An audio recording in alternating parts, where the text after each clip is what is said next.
En aquel tiempo, la gente se agolpaba alrededor de Jesús para oír la palabra de Dios, estando él a orillas del lago de Genesaret. Vio dos barcas que estaban junto a la orilla. Los pescadores habían desembarcado y estaban lavando las redes. Subió a una de las barcas, la de Simón, y le pidió que la apartara un poco de tierra. Desde la barca, sentado, enseñaba a la gente. Cuando acabó de hablar, dijo a Simón: «Rema mar adentro y echad las redes para pescar». Simón le contestó: «Maestro, nos hemos pasado la noche bregando y no hemos cogido nada, pero por tu palabra echaré las redes». Y puestos a la obra, hicieron una redada de peces tan grande que reventaba la red. Hicieron señas a los socios de la otra barca para que vinieran a echarles una mano.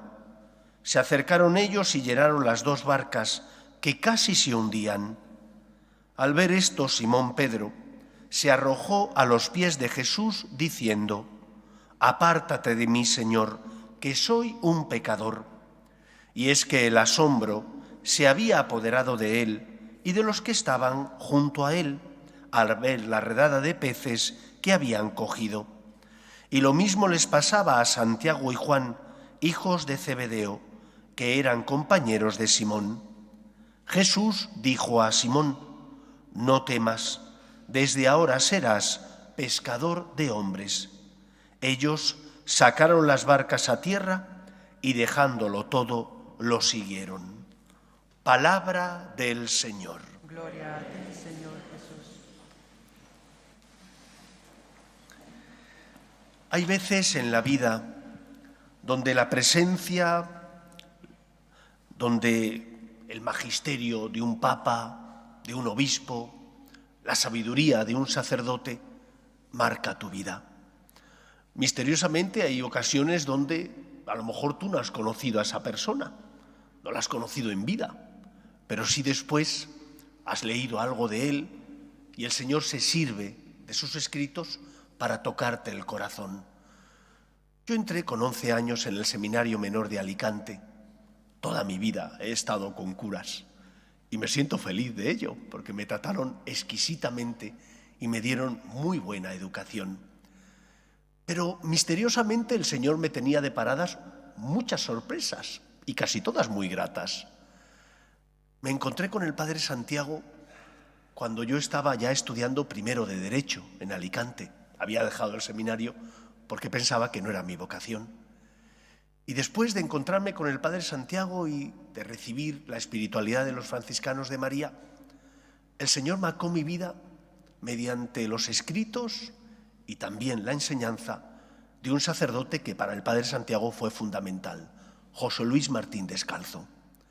Yo no tuve la suerte de conocer a José Luis. Le he conocido leyendo sus libros y le he conocido viendo sus programas en televisión. Él dirigía, entre otros, Pueblo de Dios, y puedes entrar en internet y lo puedes ver. Me sorprendió la humanidad de este sacerdote, la misericordia, la delicadeza y finura espiritual con la que él afrontaba las preguntas que muchas personas le hacían. Su programa solía consistir en eso, en leer lo que le habían escrito, alguna cuestión que alguien le había enviado, era el cura de la tele, el más famoso que existía en su época en España, y dar una respuesta desde la fe. Y a mí aquello me marcó. Y recuerdo haber leído una anécdota que él contaba y que desde entonces cambió mi vida como sacerdote.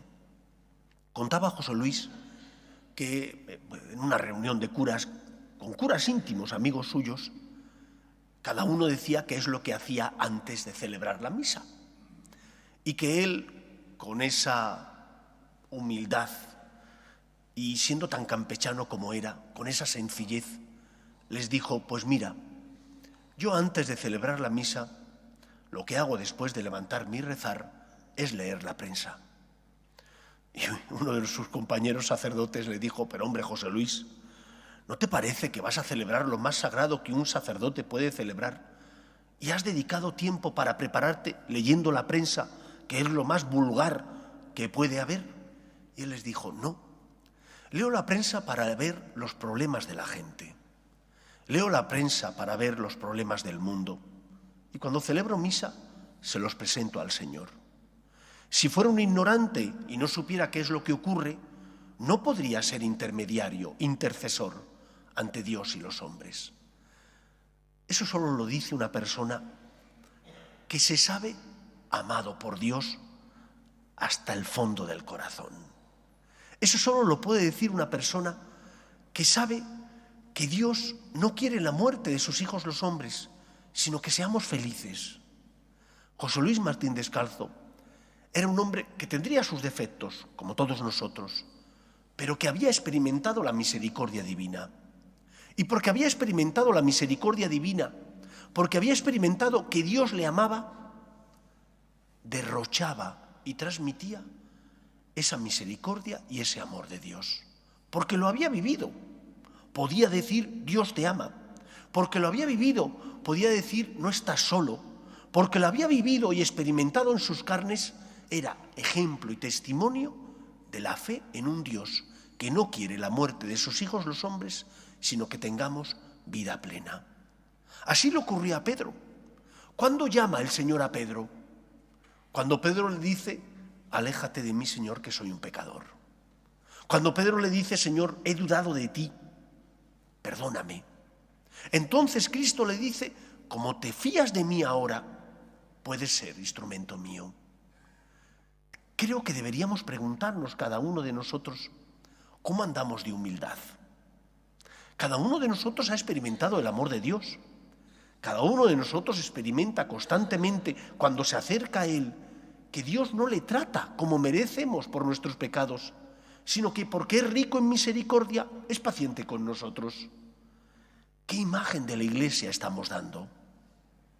Eso que decía José Luis, leo la prensa para saber los problemas del mundo y presentárselos al Señor. Expresa una confianza y familiaridad con Dios que nace de sentirse querido y de sentirse amado. No era un hombre rígido, no era un hombre que a costa de todo quería oprimir, al contrario. Él se sabía salvado, perdonado por el Señor y no quería ser más que instrumento del amor de Dios. ¿Cómo somos nosotros ante el mundo? ¿Somos instrumento de Dios porque perdonamos como hemos sido perdonados? ¿Somos instrumento de Dios porque llevamos esperanza como el Señor nos la ha dado a nosotros? ¿O por el contrario, ante las dificultades de la vida nos comportamos como si Dios no nos amara? ¿Qué ejemplo, qué testimonio de fe estamos dando ante el mundo? El mundo necesita fe, el mundo necesita cristianos que les digan, con sus palabras, pero sobre todo con sus obras, Dios te ama. Yo sé que Dios me ama. A mí Dios me perdona. A mí Dios me quiere.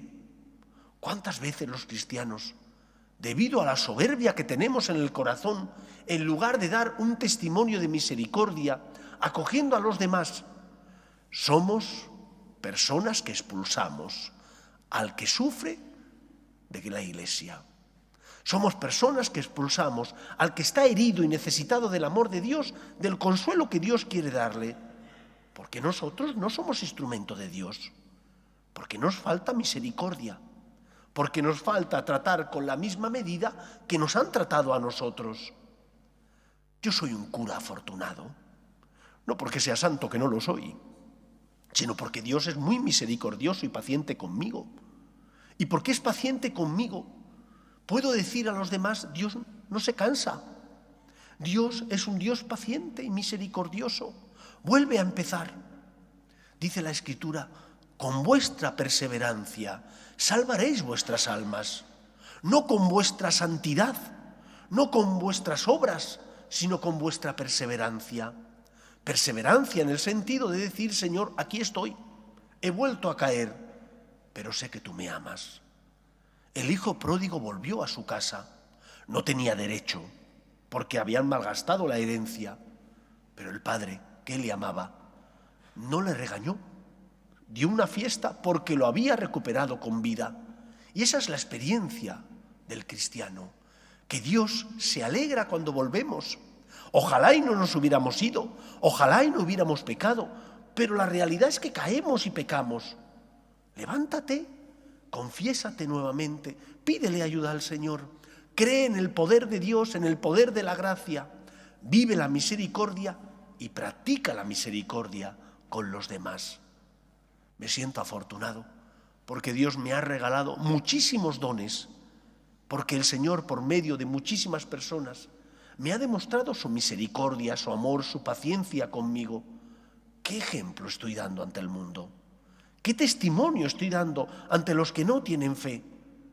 Si necesitan un testimonio coherente de una persona que tiene valores, que tiene virtudes, que no es una veleta, pero que también sabe que Dios siempre está esperando nuestro regreso, porque es rico en misericordia y no quiere la muerte del pecador, sino que nos convirtamos a su amor. ¿Cuándo Pedro puede ser pescador de hombres? Cuando deja a un lado su soberbia y entonces dice: Señor, lo siento, me he equivocado. Claro que Pedro sabía de la pesca muchísimo, era su oficio, pero le faltaba confianza en Dios. Y cuando se dio cuenta de su pecado, no quiso seguir al Señor. Pero entonces es el Señor el que le dice: ahora me vales, ahora que reconoces tu pecado, ahora que eres humilde, entonces me vales. El santo no se hace a sí mismo, más bien se deja hacer por Dios. El Señor quiere no la muerte de sus hijos los hombres, sino que tengamos vida plena. Por lo tanto, el Evangelio de este domingo nos anima a poner en Dios nuestra esperanza, a ser humildes, poniendo nuestra vida en sus manos, dando gracias por los éxitos. Es Él el que con su gracia mueve nuestro corazón, pidiendo perdón por nuestros fracasos y caídas, pero acogiéndonos a la divina misericordia. A Dios no le espanta tu pecado, le duele tu tibieza, le duele que no te fíes de Él, que le hagas pequeño pensando que Dios se cansa de nosotros. Y Dios no se cansa, tú sí te cansas. Dios es rico en misericordia y por lo tanto no quiere la muerte del pecador, sino que se convierte y viva. Que encuentre el Señor humildad, un corazón quebrantado y humillado, dice el Salmo, el Señor nunca lo desprecia. Pues que sea así en nuestra vida. Nos ponemos en pie.